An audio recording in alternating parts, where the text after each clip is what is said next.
We're diving into a really unsettling case today. The story of Joseph Ture Jr. This guy, he terrorized Minnesota between 1978 and 1980. Yeah. Now, he was eventually convicted of 6 murders and a bunch of rapes, too. And what's really disturbing is that, unlike, that stereotypical image of a serial killer, lurking in the shadows, Ture's was, like, incredibly ordinary. He held jobs. He struggled financially. He even lived out of his car for a bit. But underneath that, like, totally normal surface was a deeply disturbed individual. So using court records and investigative journalism, we're going to try to piece together his story. What's really fascinating about Ture's case is that it really, it shatters that whole myth of the easily identifiable monster. He wasn't some recluse, living on the fringes or anything. He was just right there, blended right in. Makes you wonder how many other Tures might be out there. It's a terrifying thought. And, looking at his early life, I mean, it's easy to kind of fall into that trap of connecting the dots between, like, a difficult upbringing and, the crimes that he committed later. I mean, parental divorce, time in an orphanage, even a short stint in the Marines. That's a pretty rough start. I mean, do we typically see these kinds of backgrounds with other serial killer profiles? It's a pretty common misconception that a traumatic childhood, equals becoming a serial killer. I mean, while some serial killers have experienced abuse or hardship, there are countless others who, they overcome those difficult childhoods with, ever turning to violence. Ture's case, it really kind of underscores the complexity of these situations. There's no, single factor that explains why someone becomes a murderer. So if we can't just point to his past as the sole cause, what can we learn from his crimes themselves? His first really horrific act, the Hulling family murders back in 1978. That really, really shocked the entire community. Yeah, this case was particularly brutal. Alice Hulling and 3 of her children, Susan, Patty, and Wayne, they were 16, 12, and 13. They were shot to death in their home. And their 11-year-old son, Billy, he actually witnessed the whole thing, but he managed to survive. It's just awful. The level of violence in this case was just staggering, especially, considering it was directed at a family. It seemed like a totally random attack. And to make things even more disturbing, Ture was actually picked up for auto theft just a few days after the murders, but he was released. Yeah. I mean, it makes you wonder if they had, connected him then. Could they have prevented all those other tragedies? Yeah, I mean, it's impossible to say for sure, but that detail, it really highlights the often random and opportunistic nature of serial killers and the immense challenge investigators face in connecting the dots. Early on, what's interesting is that despite the brutality of the Hulling case, Ture wasn't done. In 1979, he killed again, this time murdering 19-year-old Marlise Ann Wohlenhaus. Yeah, that case was horrific as well. Marlise was attacked in her own home. Just shortly after returning from school, Ture sexually assaulted her and then beat her to death. And to add to just the heartbreak, her body was discovered by her own mother. I mean, it just amplifies the ripple effect of trauma that these crimes have, impacting not just the victims, but their loved ones as well. Absolutely. And what's particularly unsettling is that this case was followed by a string of sexual assaults on 3 teenage girls. They were all lured into a man's car. This is where we see a possible shift in Ture's MO. His way of operating, it seems his violence, it was escalating and becoming much more sexually motivated. So he's moving from seemingly random attacks to more of a predatory pattern. Exactly. And this escalation of violence, it leads us to 1980 and the abduction and murder of 19-year-old Diane Edwards. She was a student at the University of Minnesota. This case, it really resonated with the public because of, how relatable it was. Diane was walking home from work when she was forced into this rusted station wagon. There were multiple witnesses, which would ultimately be key in connecting Ture to the crime. However, despite these witnesses, justice was not immediate.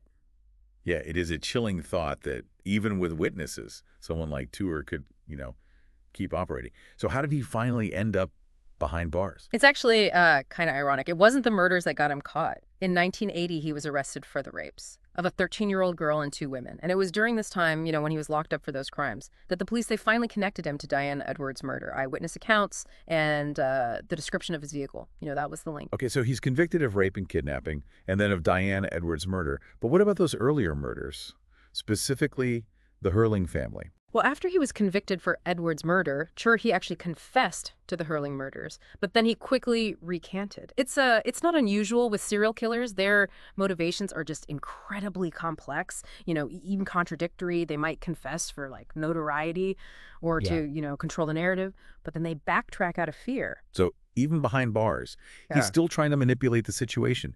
Did his time in prison bring any sense of peace to the community? Or was there still that lingering fear? Well, unfortunately, Tucker's story doesn't end there. In 1982, he was attacked by other inmates. He ended up with a broken nose. That incident, it really highlights just the intense public anger and, disgust surrounding these crimes. I mean, even within the prison system, he was a target. Right. It just shows that even within those prison walls, there's a sense of justice that prevails. But even with Tucker locked up, the investigation into his crimes wasn't over, was it? Not at all. In 1996, there was a major development.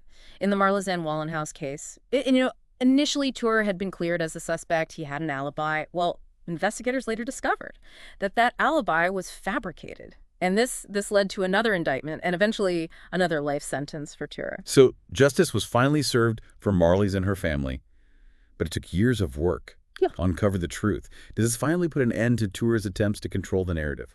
Well, not quite. After he was indicted for Marla's murder, Ture actually agreed to a televised interview for 48 hours. He went on national television and denied everything.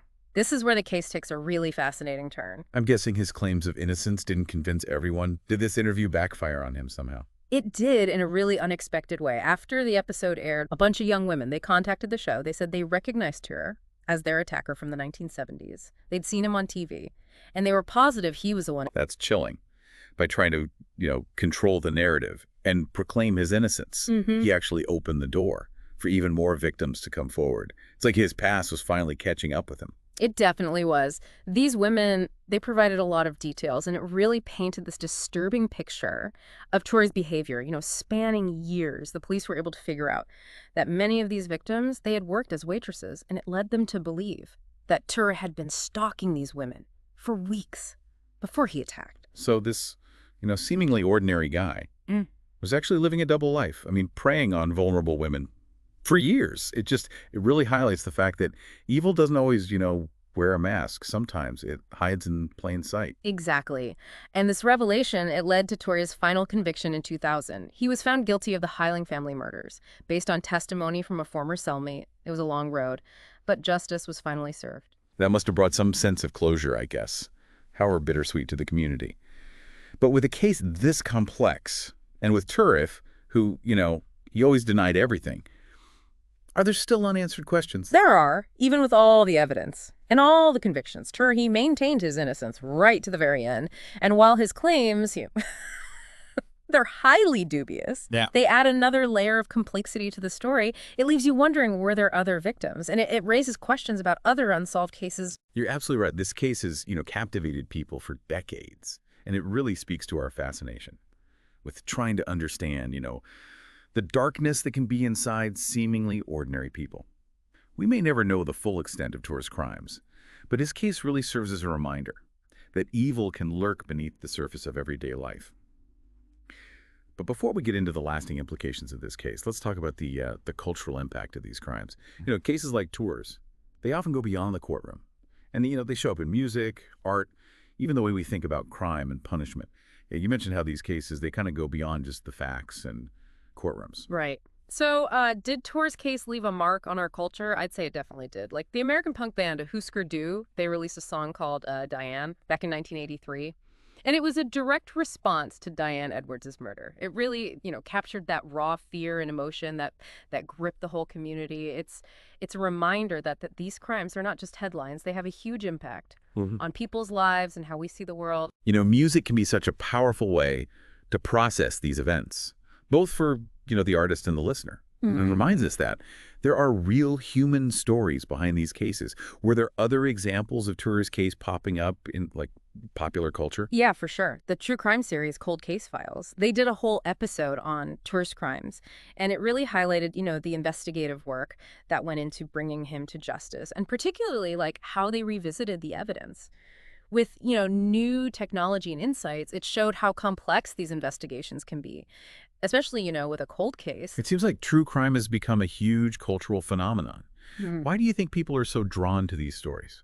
Well, I think it's a few things. There's that element of suspense. Hmm. trying to unravel the puzzle of the criminal mind. And then, of course, there's the desire for justice. But I also think it's a way for us to face our own fears, to try and make sense of a world where these things can happen. By looking at these dark stories, maybe we feel a little more prepared. Right, right. It's almost like, we're looking into the abyss to understand ourselves better. So as we wrap up our deep dive into the life and crimes of Joseph Ture Jr., what do you think is the most important takeaway for our listeners? Well, Ture's case, with all the, disturbing details and the lingering questions, it really forces us to confront some uncomfortable truths about human nature. It shows that evil can exist in seemingly ordinary people, and that sometimes, even with all the evidence in the world, some mysteries just remain unsolved. That's a sobering thought, but an important one. And for me, Mm. it really underscores the importance of remembering the victims. Their stories should never be forgotten.